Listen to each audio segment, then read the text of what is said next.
everyone, welcome to the first episode of Terrace Talk for the new season. Of course, we're not able to meet at the moment, so we are having, like everything else at the moment, to do this virtually over Zoom. I'm delighted that allows us an opportunity, though, to get an opposition fan on, and that's a new feature that we've added. So I'm joined by Billy Dunthorne, Norwich City fan, part of the Revere end, also has his own podcast as well, and Richard Kosmola, and he is part of the Andy Takes That Chance Huddersfield Town podcast. Gents, I hope we're both well.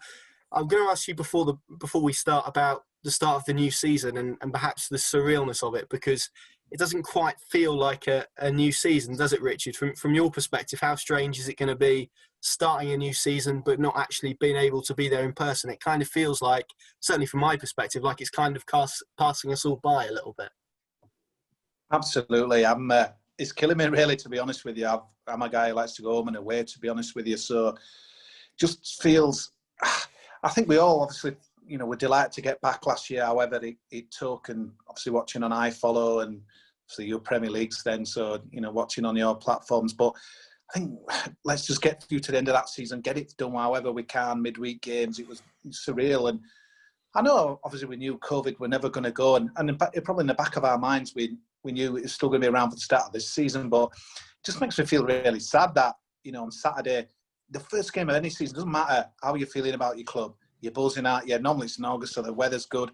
You're excited. You've got your new home shirt or away shirt, whatever. Or no matter if you're home or away, you're going. And it just feels really flat to me. I'm finding it really difficult. I think, as well, we're not really sure on whether we're going to get back. There's obviously been a few trials in a few clubs and things like that as well. But I'm finding it really difficult and I don't think it'd be any different if we were favourites for promotion. I find it really difficult to get excited about the season because, to me, it's just another game on a screen that's coming up on Saturday, in the same way La Liga coming back, Bundesliga, whatever. It's just another game we're watching on the screen. I want to live and breathe it. I want to smell it. I want to taste it. And I'm not going to be able to do that. And I could cope with it in the last season because I'm thinking, just finish that. But let's be honest, are we ever going to get back in anytime soon? I'm just not sure. No, I'm in agreement, particularly given today's announcement surrounding sort of social distancing being cut back. It does feel like we're still away from welcoming fans back in stadiums. Billy, how are you reflecting at the start of the season? Obviously, fans not allowed in the grounds. As Richard said there, at the start of a new season, everyone feels optimistic. Everyone feels hopeful, regardless of perhaps how you feel about your club. Everyone thinks that it could be their year. It's going to be incredibly difficult to, again, go back to empty stadiums and lifeless football, isn't it?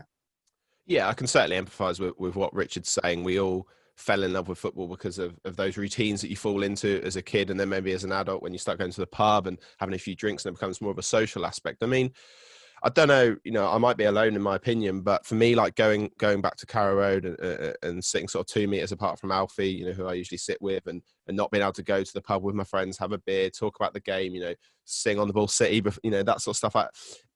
If we can't do that, then, and I'm sort of the opinion, I don't really want to do it at all. I'm quite fortunate enough to have sort of a few friends, and we've had some great memories at home watching the games on TV. And I know that everybody isn't as fortunate enough for that, and that football is a big social aspect for a lot of people. But I think I'm certainly sort of leaning towards the opinion that if we can't go back how we all want to, and obviously that isn't safe at the moment, and rightly so. But until that day arrives, then maybe I might just sort of step aside for a bit, because I'm more than happy to watch the games at home. But I know everybody doesn't share that same opinion and whatnot.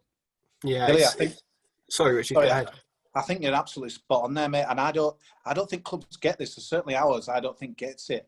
Until away fans are back in, and we're all back in, it's exactly what you said there. It will not be the same. Yeah. I think they're thinking that, we can get 5,000 in or 10,000 in and we can sit 2 meters apart. I totally agree with you. It's not...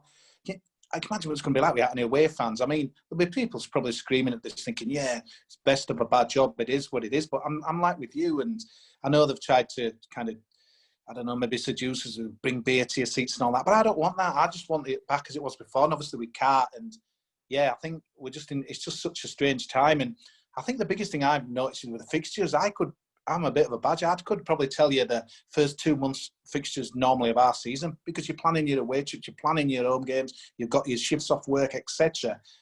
Apart from we're playing you and Brentford, I'm struggling after that for 2 games because you're not. He's just, like you say, it's just another kind of game on screen. I'm totally with you, Billy. Either back right or not at all. But unfortunately, I think they're going to have to try and phase it in with, just as we saw at Brighton, I think it was. There's another game played somewhere where distancing. Cambridge, I think, wasn't it? How weird will it be when away fans are not in? And I mean, like Norwich, obviously, one more colourful away support, always sell their end out no matter what they're doing in what league. But yeah, it's just feels we're so far off that, doesn't it? Yeah, it does. And as someone who's been, I don't know if I'd use the word fortunate, but I've been in games behind closed doors, and it's not. It just doesn't feel like football, essentially. And I was having a discussion with someone else yesterday, actually, and it basically saying that usually it feels like you're going to a football game, and your work is based around that. Whereas now it feels like you are doing work, and that's kind of it. And it's the shift has been not nice particularly. Right, let's talk about the actual football on the pitch then. Richard, I'm going to come to you first. Just give us a little bit of an insight into how Huddersfield Town's pre-season has gone, because it's been quite turbulent, hasn't it? You've got a new manager in the dugout. Perhaps it came a bit as a shock to everyone, really, to see Danny Cowley depart. Is it fair to say that we're seeing another rebuild at Huddersfield Town? Yeah, we just seem to be in constant rebuild, to be honest, at the moment. And kind of the natives are restless, and it just seem to be kind of turbulent times. I'll be honest with you, Danny Cowley, he has split opinion, I think 50-50, to be honest with you, his departure. Yeah, he kept us up, and I thought we were doomed, to be honest with you. When we took over, we were 9 games in. I think we hadn't won a game, drawn 1 and lost 8. But so he did brilliant to keep us up. The football were turgid, though, I'll be honest with you. It was awful. And while Danny Cowley, if he was on this, kind of Zoom call, will be shouting, well, I was doing it with not my own players and etc. I didn't see much evidence to me that, the football were going to excite me anytime soon. Didn't play many of the kids. Again, he'd probably Cowley'd shout back, he'd say, well, hang on a minute, we're in a relegation battle, you can't bring them in. But I think that's the way we're going. So, yeah, obviously the Premier League, hopefully you'll do it a bit better than us. The Premier League kind of season after you've gone down, and I mean, you've done it a few times, to be fair, but we've still got players now who on ridiculous money. We'll probably talk about one of our ex-players as well, who's done nothing for us really, Alex Pritchard. And it's a lot of doom and gloom around at the moment with the fans. As we speak now, Callan Grant's still Huddersfield player, but I don't think that'll be for much longer. Steve Mounier, again, as we speak, Huddersfield player, but that will be much longer. So you're losing your top 2 goal scorers from last season. Don't think we're going to replace them. We've got Danny Ward in from Cardiff, but yeah, it's turbulent. Obviously, chucking the COVID and the money that we're going to lose for not having the fans in and stuff. And at the moment, there's not much optimism around. Although the kids are getting blooded, but again, as I think we saw last year with Middlesbrough, they had a strategy similar with Woodgate, and it got ripped up, didn't it? Because they were on the verge of going down, and they brought in everyone's friend, Mr. Warnock. So, and then they kept up, so they totally did a U-turn. So I'm happy with kind of better football, and we've seen that with we've had a weird pre-season. We've only played Bradford City, who haven't played again for 5 months, so I don't think you could gauge much on that, because obviously the lower divisions didn't start again. We played Manchester United under 23s, and then kind of straight into the Rochdale game, which was a bit of a disaster, especially in the second half. So you can see his style. He wants to play, wants to kind of bring it out from the back. He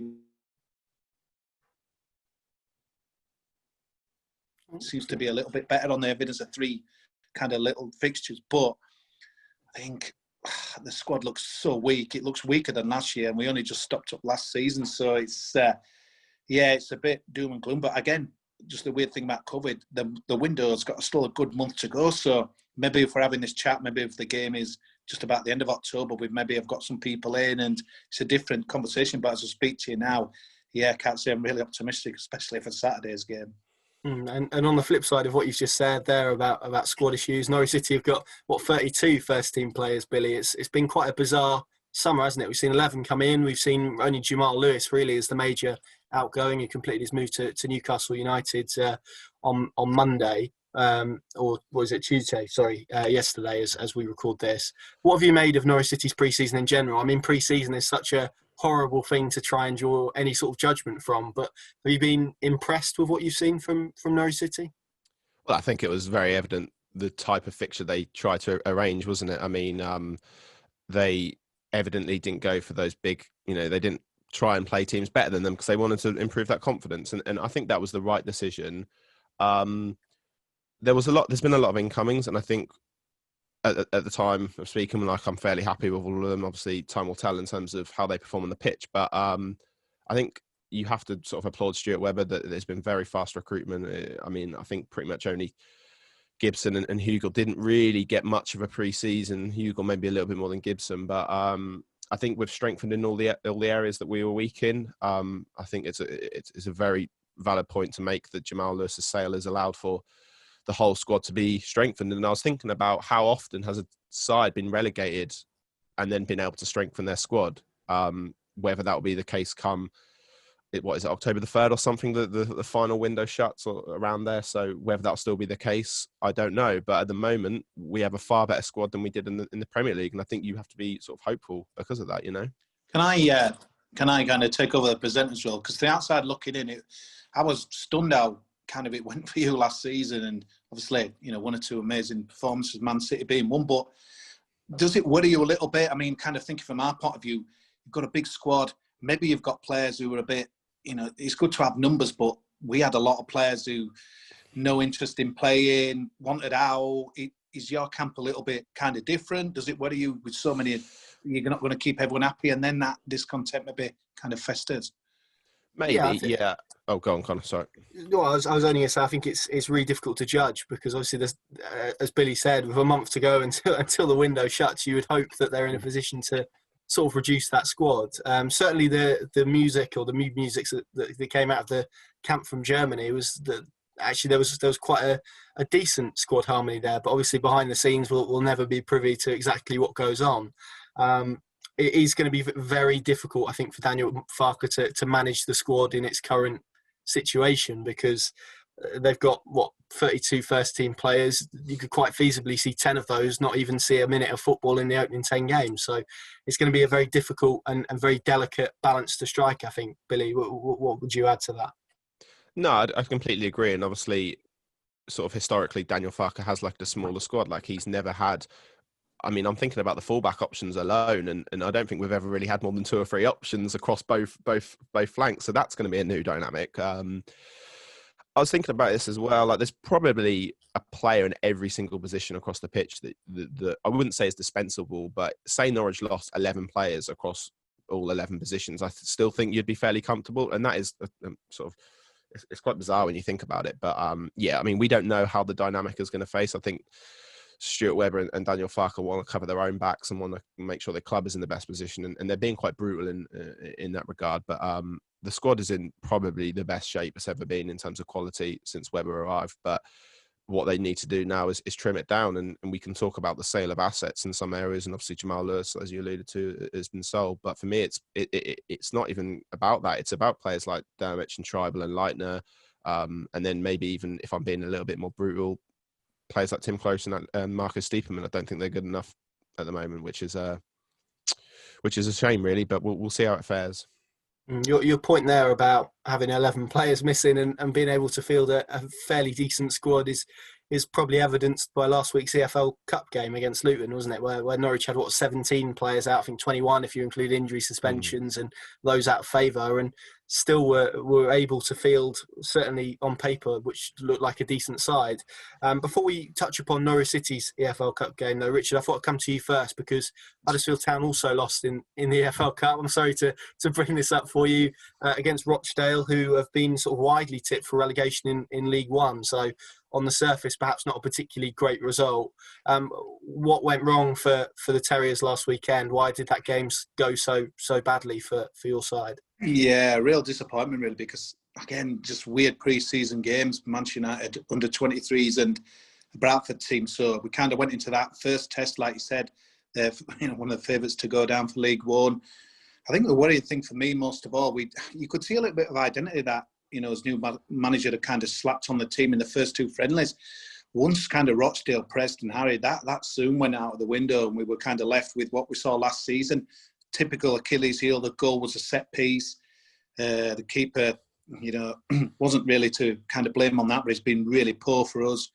Guy called Ben Hamer, who's, he asked most Town fans about it, and they can't believe that he's still at the club. And centre backs again caught napping. It was worrying. Again, toothless in front of goal, 1 or 2 chances, but not many. And then, Carl Grant and Mooney are not involved. I think they were thinking that maybe we'll go by now, but they haven't. So, yeah, you were watching that, especially the second half, as kind of the game fell away from us. We never looked like scoring, and it was almost like watching a carbon copy of most of our games pre-lockdown in last season. So I think that's the thing. I thought it was they kind of treat it as a pre-season game, the club, with kind of a lot of the chat coming out of it, trying this, that and the other. And yeah, like you said there, your window's going to be different. The next month, players out and in, and we've kind of got a right back since the game. But on that evidence, there was many people kind of turning off the iPhone thinking, oh my God, did the season have to start now, and can't we have another month? So yeah, I'm afraid the mighty Rochdale kept Huddersfield and did a job on us last week. How do you view those EFL Cup games from a Huddersfield perspective? Because there's an argument, isn't there, that perhaps you don't want those additional games in your schedule, particularly given how intense that's going to be this season anyway. Yeah, obviously we were not dreaming of Wembley, but I'm kind of one of the old school wanting we always seem to get knocked out lower division team early doors. It's kind of standard, really. And I think this season, the way the game's gone, they had probably looked at it as another pre-season friendly. We had a couple of guys who did get the COVID, so we had to cancel a couple of games in there. So I think we were meant to be playing Fleetwood in one of them. So, be honest with you, most fans are not too fussed either with the League Cup, but you wanted to see a Huddersfield team that were doing things differently to last season. You wanted to see the Huddersfield team looking the part. Obviously, with the impending games, we've got you and Brentford, which couldn't got a worse start, to be honest with you, although kind of to temper that, and I'm kind of keep saying to me, when we did go up the 26-17, I think we had a horrendous start as well, but obviously look how that turned out. So maybe things can be different, but I were wanting to see something going into Saturday's game that, I'm sure you'll have had a scout there, or, watching on TV if they can't get in the stadiums now, and you'll be thinking, oh God, there's something to think about. But again, probably come on in a bit, but Alex Pritchard again, he was handed the captain's armband. He's been such a disappointment for us, that guy, and I thought we were going to set the championship alight last year. Didn't, and on the evidence so far, I don't see him doing it again. It's so frustrating because we know what he can do with your place and when he was at Brentford. So it's it was a bit of a reality check, I'm afraid, last week. Yeah, we'll come on to Alex Pritchard. I also want to ask you about Harry Toffolo, who's obviously at Norwich as well. So I'll come on to that in a minute. But Billy, just on the cup game last week, there are probably a split amongst the Norwich fans in terms of how to view this, because equally it is a 12th straight competitive defeat, isn't it? It's a club record now. It's obviously not a particularly great result for the PR element of it and how the club have tried to shift the narrative a little bit. But equally, there were so many players out. There were a lot of young players playing. Ballymumba impressed, who signed from Sunderland in the summer. How do you view that cup game? Because, as I said to Richard there's some people that will want a cup run, and maybe there's an argument to say that given the size of Norwich City's squad, it would have been a good opportunity to play those players who would perhaps be on the fringes. How do you view it? Because ultimately the focus this year is on the league, isn't it? Yeah, you're right. There's a lot of discussion surrounding sort of the context of the game, and whether like a League Cup run would have been beneficial to Norwich. Winning a football match has never been a bad thing, has it? So that's probably the point that I'd take. You're completely right. There has evidently been a sort of Norwich have tried to create this idea of a fresh start and a new era, and losing 3-1 to Luton on your first competitive game doesn't help. I think when you're seeing sort of Alex Tetty have to drop him back to centre back and Tim Close or go off injured, you're thinking this is the same old issues, isn't it? Unfortunately, and even if you have got X amount of players missing, it was still wasn't good enough. I thought the old guard and the senior personnel let us down, and I think the youth impressed, to be honest. I don't think any of them set the world alight, but I think Ballymumba, like you said, was really positive. I thought Josh Martin had a good game. Even like Melbourne City's sort of like brief cameo. And of course, the player that sticks out for me is Kieran Dow. He's the one that sort of oozes quality.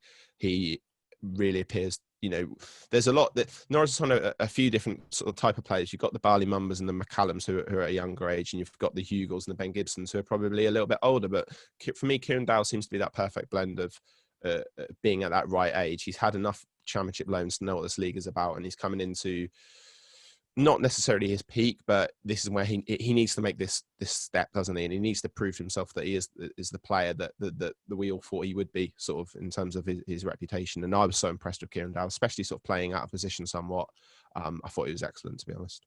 What did you make of the performance? So you said there were some issues that perhaps you saw last season. I'd be inclined to agree, but equally there wasn't probably a lot in the game until Luton scored their first goal ultimately. Was there elements of the performance that you found quite pleasing? I.e., Norwich did dominate the ball, albeit they probably struggled to create with the fluidity that we saw in that title-winning season 2 years ago. Yeah, I mean, I'd love to say that there was, but it didn't. Like, Norwich still lined up with sort of Alex Tete and Lucas Rupp in midfield, which is okay, but like it still was quite reminiscent of last season. Although I did think Lucas Rupp actually had quite a good game, to be honest, which I think is refreshing. But yeah, there was elements to the game which frustrated me. I didn't think Norwich created maybe enough chances. There's a lot of discussion around Jordan Hugill and his performance, but maybe it raises a bigger question as to, is Norwich City's sort of style of play fit for a target man? Like, maybe that raises a bigger point. But I thought I'm not too worried. I'm certainly not that anxious ahead of Huddersfield. I think once you get everybody back, and you get the Max Aaronses back, and hopefully a few of the younger players that impressed last year, then we should be okay. But one to forget, in my opinion, that game. Yeah, I would agree. Richard, let's look ahead to this weekend's game then. You've mentioned Alex Pritchard a few times. I'm also keen to get your opinion on Harry Toffolo. How's he done since the step up from Lincoln City last season? Because he was obviously someone who won the FA Youth Cup with Norwich. He's someone that Norwich fans remember fairly fondly. How's he done stepping up to the Championship? Been really good, really, really good. Came at a time where we were crying out for a left back. We were kind of trying a couple of young guys and didn't really come off. Good.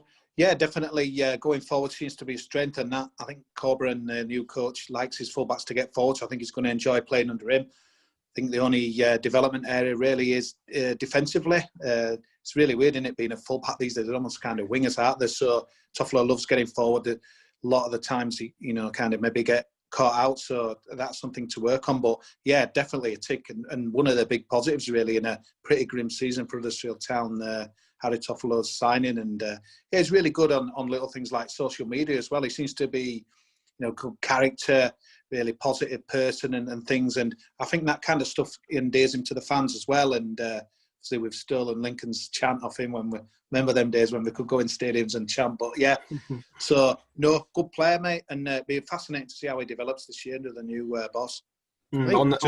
If I could just intersect, on Toffolo, because I think it's really interesting you talk about the areas that he has to improve on, because in my mind, I remember Harry Toffolo playing centre-half in that FA Youth Cup sort of period, which I think is really interesting. So obviously now you talk about that, actually, that's the area he needs to improve on. So that's quite interesting. Yeah, certainly. And on the flip side of that, you've referenced him a few times, but Alex Pritchard, Daniel Farker, I remember was absolutely livid that he left the club to join Huddersfield Town, and Norwich fans were certainly of a similar opinion. Why hasn't it quite gone right for him? Is it system? Is it him? What hasn't quite clicked for Alex Pritchard? You know what, mate? I think every club, every fan has a player maybe in their supporting lifetime of the club where they're thinking, that player there, what a letdown it's been. And honestly, Alex Pritchard, I was so excited with his signing.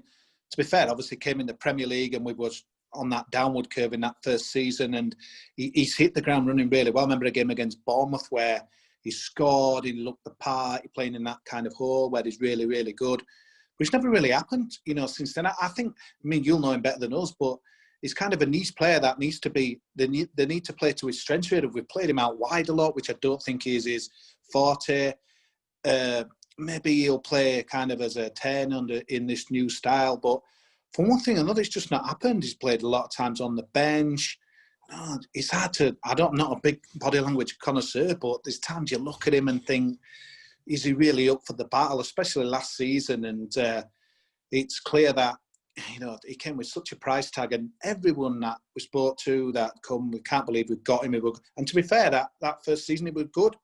But, it's for one thing or another, it's not happening. And I think the worst thing is it's early days, obviously still under a new coach, but it doesn't look like happening anytime soon. But really, this guy, should be at least getting us, not ripping the division apart. But he is that good, isn't he, on his day? You saw him, and it's just a mystery. I think to be honest, there's like a lot of our players, probably maybe all of them, that if someone was up for him, but he'd be on ridiculous wages. We're still paying the price from the Premier relegation, and I think some could get him if they want him. But honestly, when I'll probably look back in, 15 years, what have you, look back and Huddersfield players, I reckon he's easily in the top 3 of what a disappointment. But fingers crossed, maybe we do it for the away game at your place, and he's starting to show what he's about. But at the moment, he's not.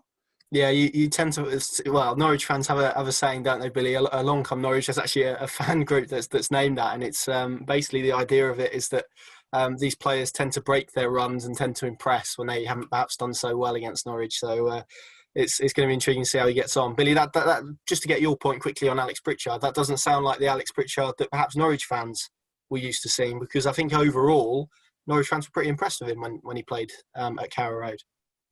Yeah, I mean, he didn't really get much time to impress under Farker, and he had that injury, didn't he? And then returned to the side, impressed quite well, linked up with James Maddison and Josh Murphy a few times, which I remember, and then was sold. I mean, you talk about Daniel Farker being livid at the sale. I don't think he probably realised the quality that was coming in his replacement in Emi Buendia. I mean, it's making me think about the whole Jamal Lewis saga at the moment, and how many times have we seen this as a player who's been sold for upwards of 10 million, and a younger player's come in, and it's day and night, isn't it? And it's a shame with Alex Pritchard, because I think, like you say, I'm sure Richard knows too well that on his day he can produce quality. But yeah, I completely agree. You need a system that fits Alex Pritchard, and Danny Cowley's style of play doesn't really strike me as the one that is going to get the best out of Alex Pritchard.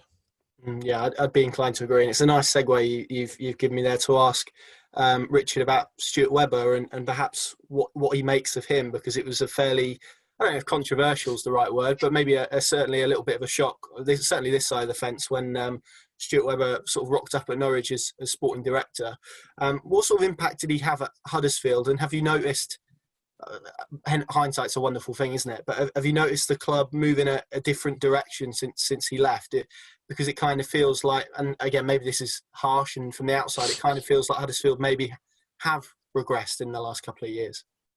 I don't think that's for debate, mate. That's fact. Is that Stuart Webber, massive loss for Huddersfield Town. I honestly believe we couldn't match his ambition. I think that's why, we went elsewhere. He kind of followed Ross Wilson, who was a really good director of football as well. I think he went to Southampton, then Rangers after that. But yeah, fantastic signings. I mean, incredible promotion. It was a bit sad, really, how it kind of all ended with Stuart Webber, because he never really was there when he kind of just left, isn't he, before we kind of got promoted as well. But yeah, really, every time you hear him speak, I remember him last year, I think he came on a BT Sport, one of the early programmes with Jay Comfrey. I'm sure it was one of the lockdown ones they did on a Saturday. Fantastic, kind of listen to him speak, his plans. He did a lot, didn't he, on kind of the media in the lockdown. You cannot fail to be impressed with the guy, and look at what he's done. I mean, Huddersfield in the Premier League, I'd say, obviously there were David Wagner and he was huge as well, but Stuart Webber was such a key part. The signings that he brought in, been a huge loss, and there's no doubt about it. The club has, gone down big time since he left, and no surprise to me that you got promoted. Obviously, it didn't go too well last season, but the fact that he's still around now, trying to put the record straight, he'll learn so much, I think, from last season, is all positive for you. But yeah, ended acrimoniously at Huddersfield, but he'd done his job, he'd signed the players, he knew that, that's why he went, and obviously don't know kind of what salaries difference had and stuff like that. But yeah, but Stuart Webber will, even though he probably won't get the credit he deserves, he will be, when you look back in a book and Huddersfield getting the Premier League, he was such a big part of that. Absolutely huge. I know you guys are under new ownership now, so that's always going to bring about a little bit of change. But in terms of that sort of director of football, sporting director, head of football operations, however you want to label it, and then maybe a manager or a head coach, again, labelling up to you really. Is that something still in place at Huddersfield, or have you shifted away from that a little bit? And if so, what sort of impact do you think that's had on the club in general? Yeah, it has. I mean, we've got Lee Bromby, who I remember going to watch him play for you guys. I don't know if you remember him back in the day, David Healy. I can't remember who your manager was. I went to see him play for Norwich. yeah, friend of ours, friend of mine, and that as well. But so he's kind of our director of football, but he's very inexperienced in the role. I think the thing we mentioned there was Stuart Webber and kind of Ross Wilson. They were, kind of a little bit more experienced, and we've got a chairman as well who's kind of new to kind of football in the same way kind of Dean Hall was, and that went well. So the guys are learning the game, and I'm no doubt if they were on here now, they're probably saying we made quite a few mistakes last season, and hopefully, they can put them right going in. But it's such a different club that we've lost key figures. Like, say, the chairman, Dean Hall, he's gone. Phil Hodgkinson's the new chairman. He's still getting to grips with the role. He's inherited a real bad situation. Really, obviously, the COVID thing's changed football, and he bought the football club. We've been relegated, and after 9 games, we'd had 1 point. So I think Phil made a good decision into kind of getting rid of Jan Siebert, who was our first manager and stuff. So yeah, it's totally different. You've got a new commercial guy in. There's a lot of people in who are new, and it's showing really. I think at the moment, a lot of people there's not much experience in there. So the club is, to me, it's not as strong as it was. Well, I think that's fact really for 2-3 years ago as well. So while you're looking to get back into the Premier League probably straight away and with the squad and what have you, when we came down, someone asked me 12 months ago what I was expecting, and I said, I'll be happy to stay up. And people looking at you, what? You've just come down, you've got these players, that and the other. But I just knew, I thought we'd be more of a Wolves and a Sunderland, went through rather than, someone who bounced back. And not often I get something right, but yeah, last year was grim. But you're just looking to the future, and at the moment, I really want to see more business done in the window before I can kind of talk us up. And I say up, I'm just talking to mid-table, really. That's the height of my expectations this season so far. Let's turn our attentions to Saturday's game then, Billy. From Norwich's perspective, how important is it that there is, well, certainly a positive performance, but equally a positive result to back that up? Because it does kind of feel like if they do lose another game, bearing in mind their performances after lockdown and after the suspension of football, and certainly how that was perceived amongst the fan base, it could be quite damaging. So how important is it that they do come out of the blocks and maybe not show their ambitions, but certainly show their quality? Because there is obviously depth in terms of that squad, and a depth in quality as well, which is something that Daniel Farke didn't have last year. It kind of feels like the excuses aren't going to be accepted anymore. No, 100%. It can't be a 13th straight defeat, can it? That's for sure. I mean, it'll be interesting to see the type of side he goes for. Does he sort of bite the bullet and include players like Ben Gibson and maybe Jordan Hugel and Shimislav Leketa and these new players that need to be blooded in? Or does he stick with the old guard and risk that hangover of the Premier League is still present? I mean, it'll be fascinating. But I think personally,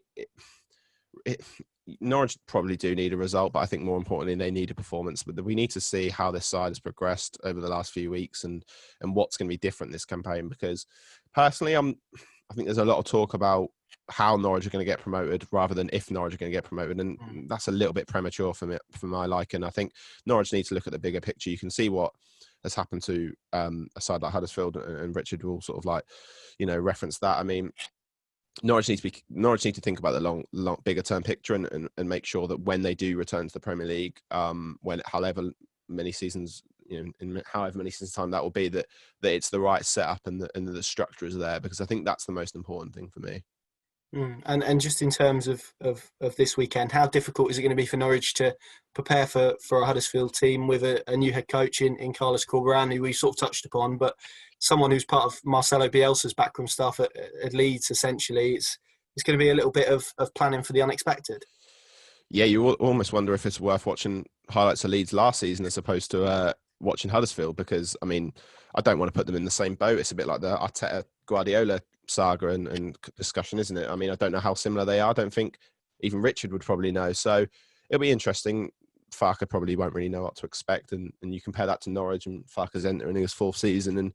And for the most part, his football and philosophy and style of play has been pretty similar to what it always has been. So I think Huddersfield will have the easier job, and probably in regards to the scouting and how Norwich will set up. Saying that, though, they probably wouldn't have watched sort of Shimislav Leketa too much or Jakob Sorensen if they feature. So there's an element of surprise surrounding Norwich as well, for sure. Yeah, it's a nice point you said there about Daniel Farke not changing too much. That was sort of my main takeaway from pre-season. Yeah. We saw slight alterations in the pressing, but then we didn't see that at Luton. So that was interesting. And I kind of get the feeling it might be a a sort of Norwich City 1.2 as opposed to the Norwich City 2.0 that some people are expecting. Richard, you're probably best placed to give us if you know too much about Carlos Corberán and his style of football from, 3 games I think that he's been in charge so far. What can Norwich City expect first and foremost? And as a second question, what are you expecting from the game and how do you see it panning out? Yeah, well, I think it's going to be we're going to be a lot more offensive than last season under Danny Cowley. It's kind of a similar. The keeper very rarely will kick it out. He'll be kind of played to roll to full backs and centre backs, which does worry me a little bit. With our centre backs are really poor, to be honest with you. But yeah, I think we'll have a go. But the Rochdale game has really knocked me, to be honest with you, because you were telling yourself in them 2 friendlies, yeah, they're just friendlies, but there were evidence that there was a kind of a template and a style and stuff like that as well. There were gives and goes, 1-2s, full-backs getting forward. But it'll be interesting, obviously, with you going down, how he thinks about the game, whether it's one of those. Because it frustrated me a little bit, Danny Cowley. He'll probably come in here and say, yeah, the end justifies the means. But there were certain games for me where we were setting up not to win. We were just going to try and edge a draw. We were time wasting from half an hour onwards. They were horrible to watch. But then again, do you want to be going with all guns blazing against, let's be honest, kind of a team that's, from the Premier League? I mean, I didn't realise that I know it's last season, but 12 defeats on the bounce and stuff. But I just can only see one winner. I really can't see anything but a Norwich win. And a lot of Town fans are fearing, could be a messy game, 3, 4, 5 or something like that as well. But I'd be stunned if we got anything out of the game Saturday. I think you'll win comfortably, maybe 0-3, to be honest. It's interesting to hear that maybe not lack of confidence, but maybe you would probably suggest realism. I would suspect that Norwich City fans, given that overall Norwich don't particularly have a great day on the first day of the season either, Billy, will probably be a little bit nervous about this one in their own right. Just feels weird, doesn't it? Like speaking to an opposition fan and they're presuming we're going to win 3-0. I don't know how long it's been since that's been the case. It feels years ago, in all honesty. But 3-0 seems a bit generous for me. I think there's a lot of new players in and a lot of players who haven't played not only under Farke but in the Championship. So as long as we don't lose, I think I'd be happy, in all honesty. But Norwich have the quality you would expect to pick up 3 points, but I presume Norwich would beat Luton and that didn't happen. So let's just see how we get on. Can we just check on a jaw? Can we check on a jaw now, lads? I'll take that now. Do some shopping and we'll watch another game. But I'll take your jaw. So we'll agree on that. that sounds good. Just finally, before I get your score predictions and let you guys go, Richard, I want to come to you about the Championship as a division, because it can be, as you guys have experienced, very harsh, very grueling. It can be absolute carnage at times. And Billy said there has been perhaps a little bit of, maybe not complacency, but maybe it's reflective of Norwich City and how they've operated in this window from fans. A lot of expectation about them getting promoted. It's not as easy as coming straight back down and then reinvesting in the squad and having enough quality to go back up again, is it? No, it's really difficult. I mean, you made a good point, I think, at the start there, that we're starting the season later. I think, am I right, since the 13 midweek games? It's something ridiculous, which is a lot more than normal. So that brutal, kind of Saturday, Tuesday, which it's more than ever in the Championship. Again, it really depends. I mean, you've got 32 of the squad, but that could obviously be down by the windows shut. So you might need all them. That's my worry with those. I don't think we've got the squad, and I don't think we will have the squad to kind of survive the rigours of a season as well. It'll be interesting, really, because Leeds obviously was standout last season. They probably should have gone up the season before. You're looking around, Cardiff, Brentford, obviously Virgil losing Watkins, new stadium, is that going to give them a boost, or is the playoff disappointment going to kind of knock them? It does look there for you, to be honest with you, but Daniel Farke, obviously, the difference between us and you is he kind of knows the division's got you up, he knows what it's about, he knows what it takes. Jan Sieve had no idea, Championship football, and obviously kind of as manager now is inexperienced as well, so it's, bring it on, but more than ever, it's going to be, a tough season. And I think the key is, and we saw it a lot with Bielsa's Leeds, there's a lot of times you did watch them and you weren't blown away with the football, but they did a job. They get a 1-0. They didn't let any goals in. They did, Bamford did what he did now and again, and Hernandez. But that's all you need: bit of quality, a guy who can knock it in and keep it tight at the back. But with you, it's interesting because Jordan Hugo's always a guy I've always liked, to be honest with you. But when I signed, I thought, is that really kind of a Daniel Farke player? So I'll be watching him with interest there. But hopefully, he's quiet on Saturday. Yeah, I think a few Norwich City fans will probably ask themselves the same question, particularly after that Luton game where they didn't quite bring him into the game well enough. Right then, guys, let's finish off by getting score predictions, which are probably the most difficult question to answer, I guess, given there are so many unknowns going into Saturday's game in terms of Huddersfield Town having a new manager and Norwich City having effectively a new squad. Billy, I'm going to start with you. How do you see this one panning out? I want to say 2-0 Norwich, but like I say, I think it'll be 1-1. Interesting. Richard, I'll come to you. You said 3-0 defeat. Are you going to stick to that or be a bit more positive? Yeah, maybe 0-2, 0-3. I just can't see it because you look, where are your weapons to hurt you, mate? And Grant and Mooney got all our goals. Are not going to be involved. How are we going to score? We couldn't even do it against Rochdale. So, yeah, maybe it's a West Brom scenario last year where, I thought that were going to be a similar thing, and out of nowhere, we ended up winning and kind of got Leeds up on the same night, and that as well as a result out of the blue. So I'm hoping for another surprise. But when I'm sat there watching it on Saturday, and if you win, I'm kind of walking around thinking I expected that. So sorry to be a bit downbeat, Huddersfield fans, if you're watching, but yeah, just say what I feel really. Norwich fans will certainly take a clean sheet given their defensive frailties last season. Billy, Richard, thank you very much for joining me. It's been a really insightful sort of half an hour or so. PinkUn.com is the place to go. All your Norwich City news, opinion analysis, of course, will be at the game on Saturday as well. So you can follow along with us there. We'll leave all the links for Billy and Richard down below if you want to follow them. If you're watching in video form, make sure you leave a like, subscribe to the PinkUn YouTube channel as well. And if you are listening to this as a podcast, same protocol. Go and subscribe. Go and leave a review if you want. All your standard podcast procedures. There's plenty of podcasts coming your way as well over the course of the season. I think that's my checklist in terms of plugging and promotions. So that leaves me to say, gents, thank you very much. Thank you very much for watching and listening. Stay safe, and we'll see you all again very, very soon.